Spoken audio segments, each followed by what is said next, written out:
In the 15th century, when Christopher Columbus first arrived to the New World, the first signs of life he encountered were the parrots. It is estimated that at the time, up to 1 million parrots flew wild through the skies of the island now known as Puerto Rico. Today, less than 30 parrots survive in the wild. In the language of the Tainos, the Puerto Rican parrot was called iguaca, a name derived from its characteristic squawk issued during takeoff and flight. The iguaca is an endemic species unique to Puerto Rico and found nowhere else in the world. It is the only parrot native to the territory encompassed by the United States. For most of their history, parrots flourished on the island. Among the early Tainos, they were so common they were often kept as pets or even served as food. Yet, by the 20th century, the parrot population had suffered a rapid and drastic decline. Mother Nature herself had a contributing role in the destruction. Between the years 1899 and 1932, 3 major hurricanes hit Puerto Rico. By the mid-1930s, the parrot population had dwindled to approximately 2,000 birds. Yet hurricanes are not the parrot's only natural enemies. Natural predators, such as the red-tailed hawk or guaraguao, prey on parrots and their young. The pearly-eyed thrasher, a relative of the common mockingbird, is perhaps the parrot's most aggressive natural enemy, a fierce predator prone to attacking parrot nests. Humans, as well, have had a hand in the disappearance of the parrots. Since the earliest days of their history, parrots have been sold at a premium as pets. Hunting, poaching, and trapping of parrots were once common practices, and until criminal statutes were put in place in 1968, parrots came perilously close to extinction. Yet perhaps the most crucial factor contributing to the demise of the parrots was deforestation. During the 19th and early 20th centuries, as commercial agriculture expanded, the need for farmland brought massive deforestation across the island. Large areas of forest were summarily chopped down for the production of lumber, charcoal, and crops. By the turn of the 20th century, 76% of the land area in Puerto Rico had been converted from forest to agriculture. As forests were razed to make way for croplands, the parrot's food source gradually disappeared, forcing the parrots to retreat to the Luquillo Mountains, where a federally protected forest reserve, popularly known as a Nunque Rainforest, offered them a final refuge for survival. In 1967, the parrot was officially classified as among the most endangered species in the world. But nature herself had yet another surprise in store. In 1989, Hurricane Hugo ravaged the island, destroying over half the parrot population. Today, it is estimated that only 5 breeding pairs of parrots and 18 nesting cavities survive in the wild. One major hurricane could annihilate the entire parrot population in the wild, virtually overnight.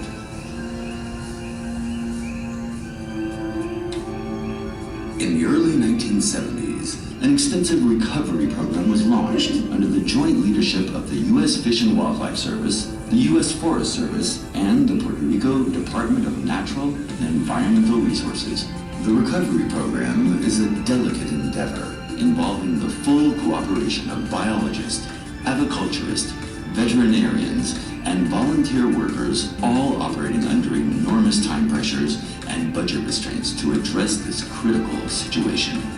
To avert the threat of sudden extinction, a captive breeding and release program offers the best and possibly the only hope for species survival.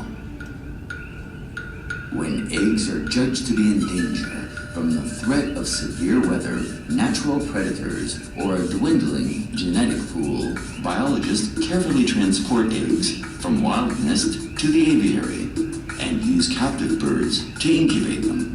The wild female parrot usually lays a second batch of eggs. After a gradual process of adaptation, chicks hatched in the aviary can be returned to the wild, where they will be reared by adult breeding pairs in the forest. Newly released birds are fitted with temporary radio transmitters to help track their location and monitor their day-to-day activity for a period of up to 3 months. By carefully following the bird's progress, area workers are quickly able to provide rescue service in the event of accident or attacks by predators.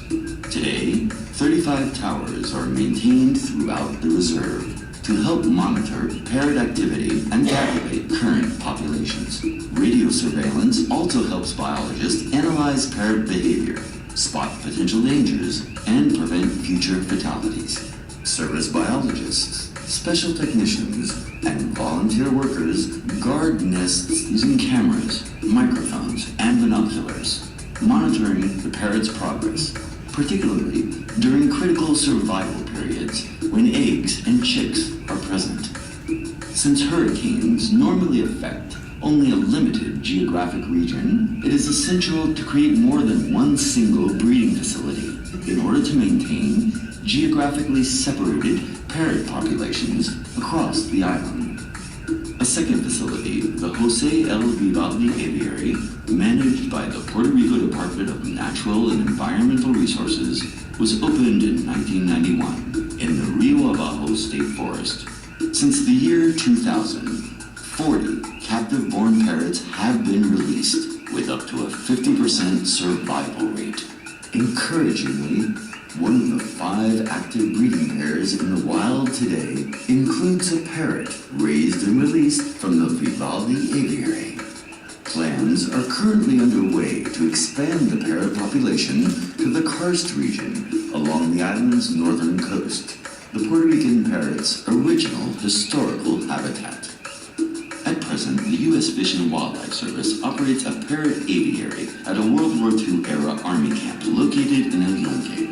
Yet, the facility is obsolete and severely overcrowded. Today, construction is underway for a new, modernized aviary with proper space and more suitable conditions for a long-term captive breeding and propagation program. In February 2005, the U.S. Fish and Wildlife Service and the U.S. Forest Service broke ground on the new aviary complex. The facility will house a flight arena, a bonding area, and multiple breeding spaces. The main building will house a nursery room for juvenile parrots in need of veterinary care and a food preparation facility. A protected hurricane shelter will safeguard captive parrots during storms. Most importantly, the new aviary will offer significantly greater space, providing the parrots with an emotional comfort zone that biologists agree is essential to healthy reproduction. Today in Puerto Rico, there are new voices joining together, speaking out, and taking action in every industry. Partnerships created to promote environmentally friendly policies and linking together government and private industry. Simply put, we believe it is our duty as citizens of the planet to leave the earth a little bit better than we found it. That is why in 2006, Herencia was born.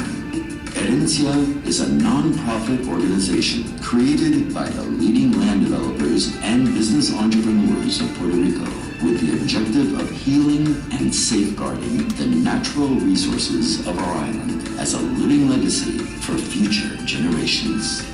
Our first mission is to generate the funding necessary to complete the construction of a new aviary for the Puerto Rican parrot and help prevent the impending extinction of one of our most precious natural resources. We ask you to join us and to send a message to those who cannot speak for themselves. A message of hope and renewal, because we believe in our hearts that this is not the